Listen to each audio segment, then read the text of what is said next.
3 drones ucranianos atravesaron el espacio aéreo ruso cuando, de repente, todo se volvió oscuro. Sin señal de GPS, sin comunicación satelital, solo pantallas negras y un enemigo invisible. Estos drones, conocidos como UJ-26 Beaver, fueron diseñados para entornos de guerra electrónica extremos, pero ahora enfrentaban un desafío sin precedentes. Los pilotos remotos en una base ucraniana, a cientos de kilómetros de distancia, dependían únicamente de cámaras infrarrojas y navegación inercial para seguir adelante con la misión. Lo que ocurrió después superó todas las expectativas, ya que los drones lograron penetrar los avanzados sistemas de defensa rusos. 6 drones se infiltraron en territorio ruso en una misión para cazar un objetivo de alto valor, un tren militar de 38 vagones. Su carga, con suficiente potencia para arrasar un gran bloque urbano, incluía 220 toneladas de proyectiles de artillería de 152 milímetros, 50 cohetes Grad de 122 milímetros y 60.000 litros de combustible diésel por vagón, representando una grave amenaza para la seguridad regional.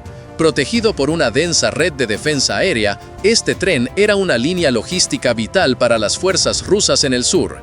Antes de seguir con la historia principal, deja un comentario con 1, si apoyas a Ucrania, 2, si apoyas a Rusia, o 3, si eres neutral. Ahora, volvamos al foco del video.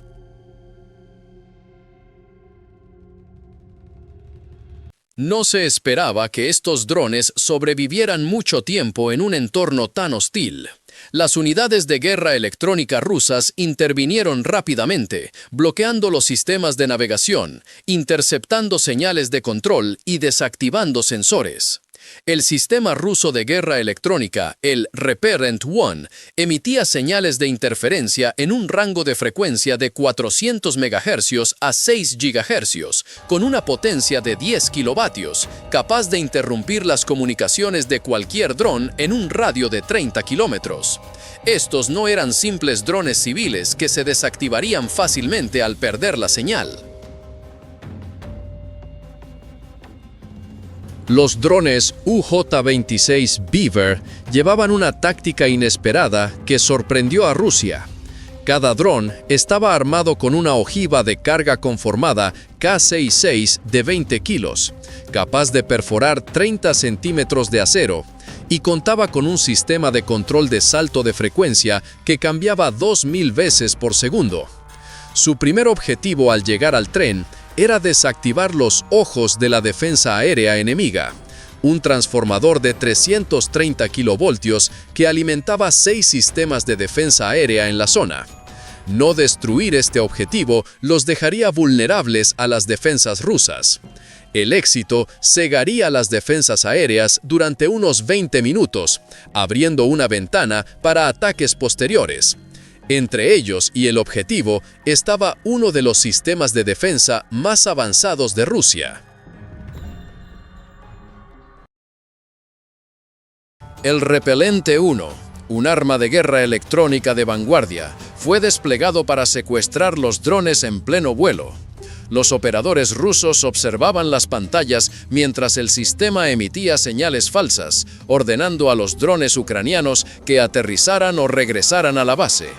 Esperaban pacientemente a que el secuestro surtiera efecto, pero fallaron. Las señales de control de los drones saltaban de frecuencia miles de veces por segundo, como cambiar de canal de radio a un ritmo imposible de rastrear.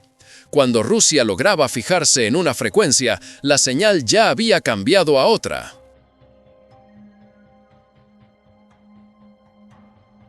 No era una tecnología revolucionaria. El salto de frecuencia, inventado durante la Segunda Guerra Mundial, marcó la diferencia entre un dron controlado por el enemigo y uno que ignoraba órdenes hostiles.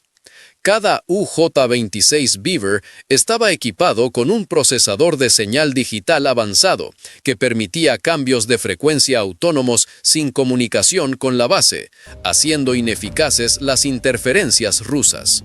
Mientras tanto, la mitad de la formación de drones desapareció del control de los radares rusos.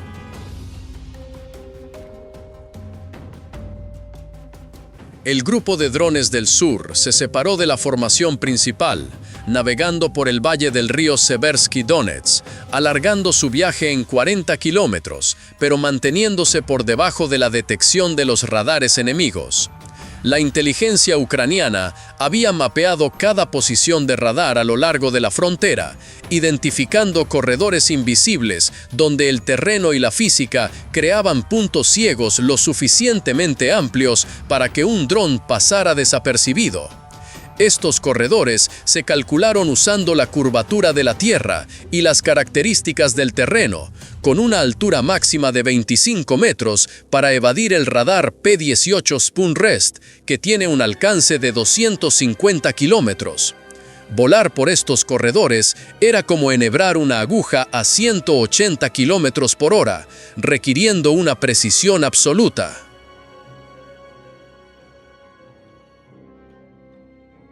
Una desviación de 1 kilómetro a la izquierda los expondría al sistema S-300, con un alcance de detección de 300 kilómetros y la capacidad de rastrear 100 objetivos simultáneamente. Un desvío de 1 kilómetro a la derecha los pondría en la mira del móvil Tor M2, con un radar de matriz en fase, un alcance de 12 kilómetros y la capacidad de alcanzar objetivos a 10 metros. Los pilotos remotos debían mantener una altitud precisa. Superar los 45 metros haría visibles sus señales en todos los radares desde la zona hasta Moscú. Dividir la formación comenzó a dar frutos tácticos. Los radares rusos detectaron firmas térmicas del Grupo del Norte cerca de la autopista M4, lo que llevó al despliegue de sistemas Pantsir para interceptarlos. El Pantsir S-1, armado con 12 misiles 57E6 con un alcance de 20 kilómetros y cañones gemelos de 30 milímetros que disparan 5.000 rondas por minuto, representaba una amenaza formidable para objetivos a baja altitud. No sabían que 3 drones navegaban silenciosamente por el valle del río, usando la física básica para ocultar sus movimientos. A 25 metros, la visibilidad de los radares rusos se limitaba a un horizonte de 20 kilómetros. La propia Tierra se convirtió en un escudo natural para el grupo de drones del sur. Estos drones usaban un sistema de navegación inercial con un margen de error del 0,1% en 100 kilómetros, junto con mapas de terreno digitalizados para mantener su curso sin GPS.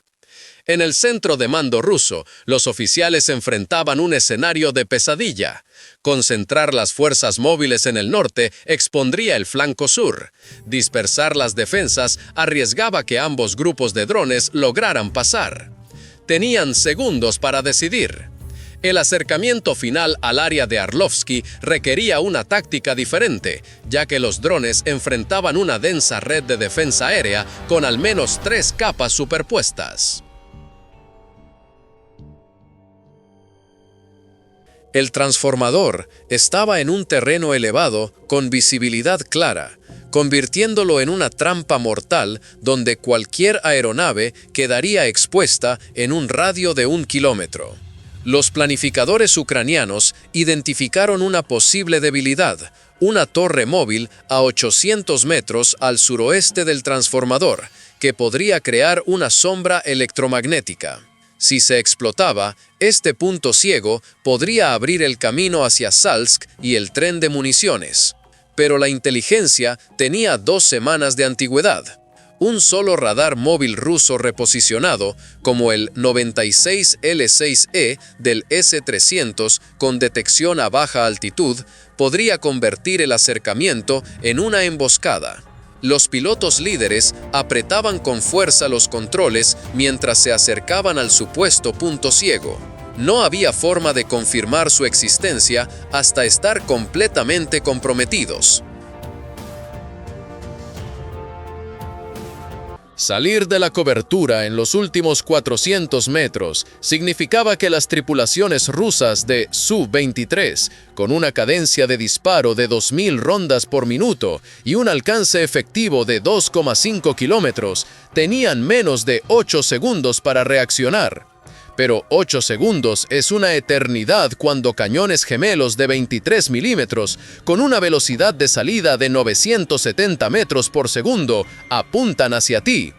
Un dron tenía que liderar, apostando su supervivencia a inteligencia desactualizada.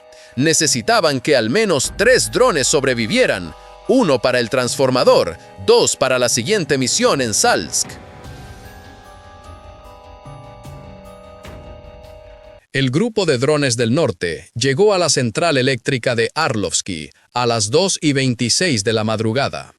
Habían recorrido 88 kilómetros del espacio aéreo ruso, usando una técnica de entrelazado de puertas de radar, explotando huecos en la cobertura de radar creados por colinas y terreno. Los pilotos planificaron previamente los vuelos a través de estos puntos ciegos, como enhebrar una aguja entre zonas de detección. Los drones estaban programados para ajustar la altitud según los datos del terreno con una precisión de medio metro, asegurando que superaran las colinas por solo 2,8 segundos. Suficiente para navegar, pero demasiado breve para que los ordenadores enemigos los clasificaran como objetivos válidos antes de volver a esconderse, jugando al escondite con los radares en ruta hacia el objetivo. 2 posiciones de defensa aérea Su-23 fueron desplegadas apresuradamente para proteger esta infraestructura crítica. Sus tripulaciones estaban ahora completamente alertas y cazando objetivos. El Su-23, un cañón antiaéreo de la era soviética, seguía siendo letal con cañones automáticos gemelos de 23 milímetros, una cadencia de 2.000 rondas por minuto y un alcance efectivo de 2,5 kilómetros. Contra jets volando a 927 kilómetros por hora eran casi inútiles. Pero para drones moviéndose a 180 kilómetros por hora, con un cuerpo de 3 metros y una envergadura de 4,5 metros, eran mortales si los artilleros podían rastrearlos. La debilidad del sistema era su obsolescencia. Sin guía de radar, los artilleros debían apuntar manualmente a través de miras ópticas de aumento doble con un campo de visión de 15 grados, como disparar a palomas de arcilla en una tormenta con un rifle de francotirador. A través de la cámara térmica del dron líder, el piloto vio claramente el objetivo. Un enorme transformador de 330 kilovoltios, del tamaño de un edificio pequeño. Este dispositivo alimentaba la red regional, proporcionando energía a 6 sitios de defensa aérea, incluida una batería Pansy al sur. Destruirlo colapsaría la red de defensa aérea como un castillo de naipes. La precisión era crítica. Los 3 drones Beaver formaron una clásica formación de pinza a 2 kilómetros de distancia. El dron líder subió a 300 metros, exponiéndose deliberadamente para atraer el fuego. Ambas posiciones Su-23 giraron hacia él, sus rondas trazadoras formando una cortina de fuego mortal. Ese era el plan. Mientras los artilleros se enfocaban en el objetivo alto, los otros 2 drones se mantuvieron pegados al suelo, acercándose desde direcciones opuestas. El segundo dron ascendió repentinamente a 100 metros de la valla, demasiado cerca para que los cañones Su-23 bajaran su puntería a tiempo. Los artilleros gritaron frustrados mientras intentaban ajustar, pero el dron superó la valla y se escondió detrás de un edificio de mantenimiento.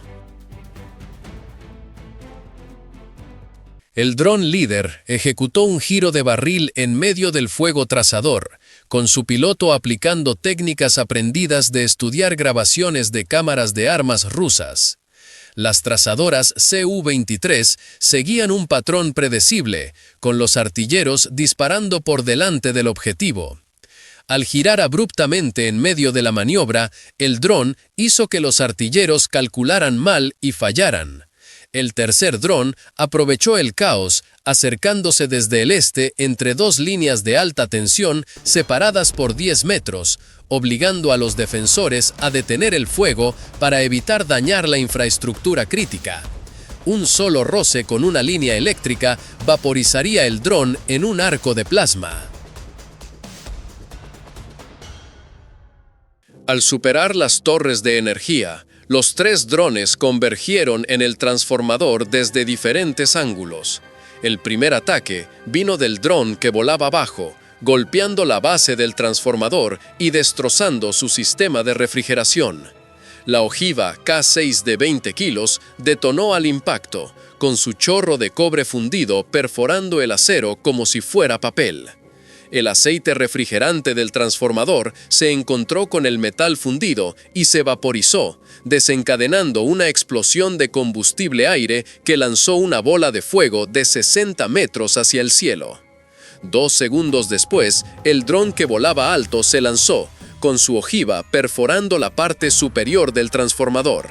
El tercero completó el asalto, golpeando el gabinete de control que podría haber contenido el daño.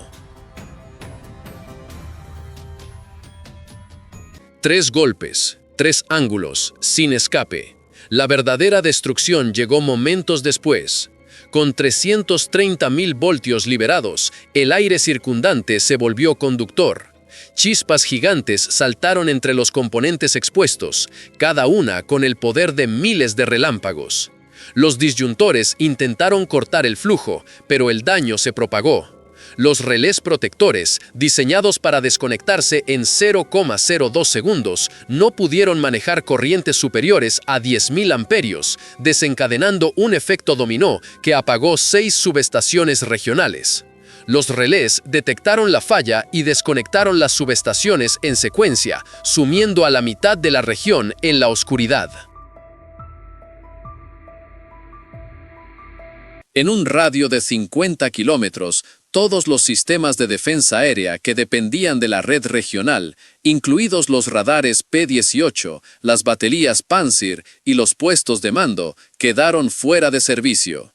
Los generadores diésel de respaldo, con una capacidad de 500 kilovatios, necesitaban al menos 90 segundos para arrancar y no podían proporcionar energía estable para sistemas de radar complejos. En las bases militares regionales, los generadores de emergencia comenzaron a activarse. Pero los motores diésel necesitaban tiempo de calentamiento y los electrónicos requerían energía constante. Durante los siguientes 20 minutos, las pantallas de radar parpadearon, los ordenadores se reiniciaron y las defensas aéreas quedaron gravemente debilitadas.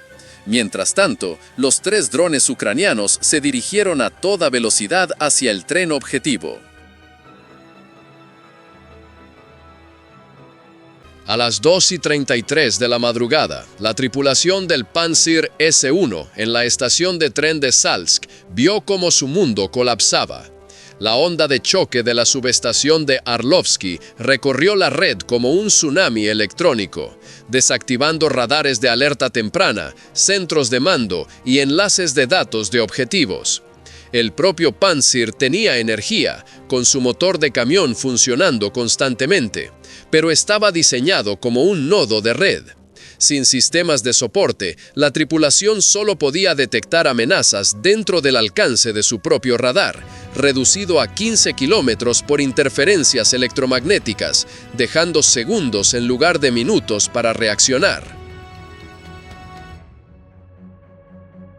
A 5 kilómetros al sur, el grupo de drones UJ-26 se acercó a través de una tormenta. El grupo del sur había recorrido 250 kilómetros usando el enmascaramiento de infraestructura, siguiendo las líneas de ferrocarril, donde las vías de acero y los cables aéreos creaban desorden en los radares.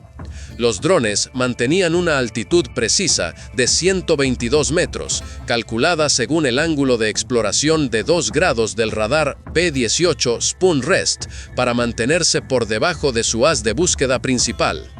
La doctrina de defensa aérea rusa asumía que los objetivos a baja altitud a lo largo de los ferrocarriles eran vehículos de mantenimiento o drones de inspección. al mantenerse exactamente a 122 metros, justo bajo el haz principal del radar P-18 en Salsk, permanecieron invisibles hasta el acercamiento final. El momento del ataque no fue casualidad. La inteligencia ucraniana sabía que la tripulación del Pantsir cambiaba de turno a las 2:30 de la madrugada, con un traspaso de 10 minutos cuando ambas tripulaciones estaban en el vehículo de mando. Durante esta ventana, la eficiencia de combate del Pantsir caía un 30% debido a distracciones y fallos de coordinación. Los drones llegaron precisamente en esta ventana, cuando los tiempos de respuesta eran más lentos y el caos estaba en su punto máximo. Volaban en una formación dispersa, con cada piloto monitoreando a sus compañeros a través de cámaras infrarrojas mientras rastreaba sistemas de navegación degradados. Sin GPS, dependían de características fugaces del terreno en la lluvia. Un puente sobre el río Donets, una curva de 15 grados en el ferrocarril, para confirmar que estaban en curso hacia el cruce ferroviario.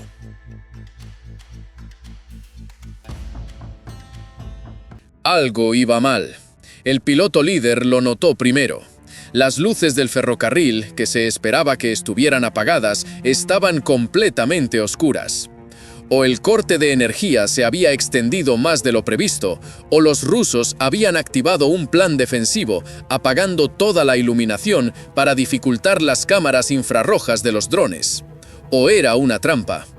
El artillero del Pantsir entrecerró los ojos ante una pantalla térmica ruidosa, intentando distinguir objetivos reales de señales falsas en la lluvia. El seguimiento manual del sistema permitía que la torreta girara a 30 grados por segundo, justo suficiente para enganchar un objetivo moviéndose lateralmente a 180 km por hora. Sin datos precisos de radar, tenía que estimar el alcance y el ángulo manualmente usando una mira óptica de aumento cuádruple, como un artillero antiaéreo de la Segunda Guerra Mundial manejando misiles modernos, pero limitado por sensores degradados. Una firma térmica débil llamó su atención. Algo moviéndose entre los árboles, demasiado estable para ser un pájaro, demasiado cálido para ser desorden terrestre. Giró la torreta a la derecha, luchando con hidráulicos de baja potencia. La retícula temblaba mientras intentaba estabilizar el disparo. El ordenador de control de fuego, con un procesador de 1 GHz, tardó 3 segundos en generar una solución de disparo usando ópticas degradadas. Apretó el gatillo. No pasó nada. El voltaje de la batería había caído por debajo del mínimo necesario para la secuencia de lanzamiento. Cambiando a modo de emergencia, desactivó los seguros para evitar disparos fallidos. En el segundo intento, un misil 57E6 rugió desde el tubo, con su destello de escape cegando momentáneamente la cámara térmica. Lanzar el misil era solo la mitad de la batalla. Los misiles del Pantsir usaban guía por comando, recibiendo actualizaciones de trayectoria en vuelo a través de un enlace de datos por radio. Sin un radar rastreando tanto el misil como el objetivo, la tripulación tenía que guiarlo manualmente a través de ópticas oscurecidas por la lluvia, como lanzar un dardo a un blanco en una montaña rusa durante una tormenta. El enlace de radio del misil parpadeó y falló después de 400 metros, otra víctima de la escasez de energía. Sin guía, el 57E6 siguió su última trayectoria comandada, pasando inofensivamente cerca del dron. Cuando el misil del Pantsir perdió el control, los 3 drones se dispersaron como peces evadiendo a un depredador. El dron líder giró a la izquierda y se lanzó, minimizando su perfil. El segundo viró a la derecha y ascendió, obligando a cualquier artillero a elegir entre objetivos. El tercero mantuvo el rumbo, apostando a que la tripulación se enfocaría en los drones que maniobraban. Esta táctica de dispersión y engaño explotaba una limitación fundamental del seguimiento manual. Los humanos solo pueden enfocarse en un objetivo a la vez. El artillero del Panzer rastreó instintivamente el dron que ascendía, el objetivo más distintivo visualmente. Para cuando se dio cuenta de su error, el dron líder se había deslizado detrás de un almacén. Un sistema de defensa aérea de $15 millones se convirtió en un espectáculo de fuegos artificiales costoso. El comandante de la tripulación gritó órdenes para preparar otro disparo, pero el voltaje de la batería había caído a niveles críticos. El sistema de energía de respaldo, diseñado para interrupciones cortas, no estaba pensado para un combate sostenido. Los drones se reagruparon a 500 metros de la estación, acercándose desde 3 direcciones de la brújula. Sincronizaron su ataque final usando relojes internos, sin emitir señales de radio que traicionaran su coordinación. Cada uno golpearía el objetivo dentro de 2 segundos de los otros, abrumando cualquier defensa restante. Los defensores podían ver a los drones acercándose en pantallas degradadas, pero estaban impotentes para detenerlos. A las 2:40 de la madrugada, una unidad de infantería rusa cerca de la estación de Salsk detectó los drones a través de gafas de visión nocturna e intentó derribarlos con rifles AK-12, pero a 180 km/h con un perfil pequeño, el esfuerzo fue casi inútil. Con los defensores disparando a ciegas y sus armas más sofisticadas inutilizadas por el corte de energía, nada se interponía entre los drones y su objetivo principal. A las 2:41 de la madrugada, los 3 drones UJ-26 Beaver sobrevivientes convergieron en la estación de tren de Salsk desde diferentes ángulos, con sus cámaras térmicas capturando una escena que superaba las expectativas más salvajes de los planificadores ucranianos. Extendido a lo largo de múltiples vías, estaba un tren militar de 38 vagones, con una carga que era una lista de destrucción. 220 toneladas de proyectiles de artillería de 152 milímetros con un alcance de 25 kilómetros, 50 cohetes Grad de 122 milímetros con un alcance de 20 kilómetros y 60.000 litros de combustible diésel por vagón, esperando una chispa. Los 3 drones ejecutaron su ataque con precisión quirúrgica. Se acercaron en una formación escalonada, cada uno a una altitud diferente, 50 metros, 100 metros y 150 metros, obligando a los defensores a ajustar constantemente su puntería, lo que ralentizaba los tiempos de respuesta. El sensor infrarrojo del dron líder pintó la escena en un contraste crudo de calor y frío.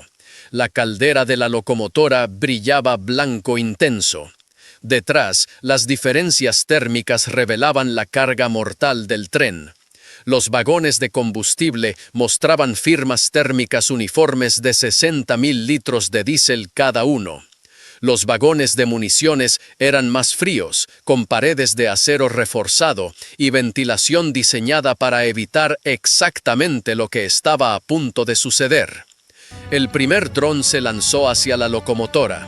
El ingeniero del tren, al escuchar las sirenas de ataque aéreo, intentó desesperadamente mover el tren, pero la locomotora de 3.000 caballos de fuerza, con una velocidad máxima de 80 km/h, no podía acelerar como un coche. Solo pudo mirar por la ventana de la cabina mientras los drones se acercaban a 50 metros por segundo. El ataque fue programado para máxima destrucción. El primer UJ-26 golpeó el motor diésel de la locomotora, con su ojiva de carga conformada, perforando fácilmente el acero de grado civil. El chorro de cobre fundido atravesó el bloque del motor, rompiendo las líneas de combustible y los hidráulicos. Los 38 vagones de municiones quedaron ahora varados en las vías. 6 segundos después, el segundo dron alcanzó su objetivo, el vagón de combustible número 3, elegido porque estaba contra el viento de los vagones de municiones. La ojiva de carga conformada cortó el acero como estaba diseñado, pero el diésel no explota como la gasolina en las películas de Hollywood. En cambio, 60.000 litros de combustible se derramaron del tanque roto, fluyendo bajo el tren como un río de fuego. El diésel se encontró con el metal caliente de la locomotora destruida y se encendió, creando un charco de fuego que se extendía rápidamente.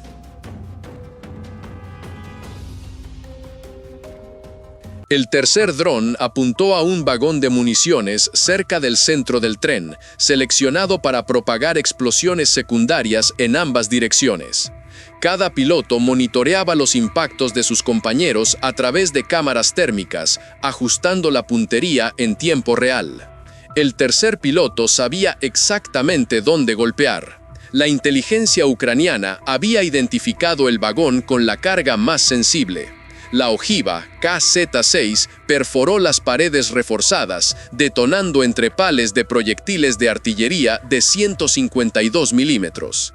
La explosión inicial fue relativamente pequeña, contenida por la estructura blindada del vagón, pero desencadenó una reacción en cadena imparable. Cuando el tercer dron se lanzó, el combustible en llamas había alcanzado los vagones de municiones.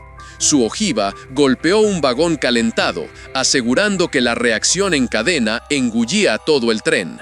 La explosión inicial alcanzó 2000 grados centígrados, lo suficientemente caliente como para detonar los cohetes Grad y los proyectiles de 152 milímetros, desencadenando explosiones secundarias que se propagaron a través de 20 vagones en 15 segundos.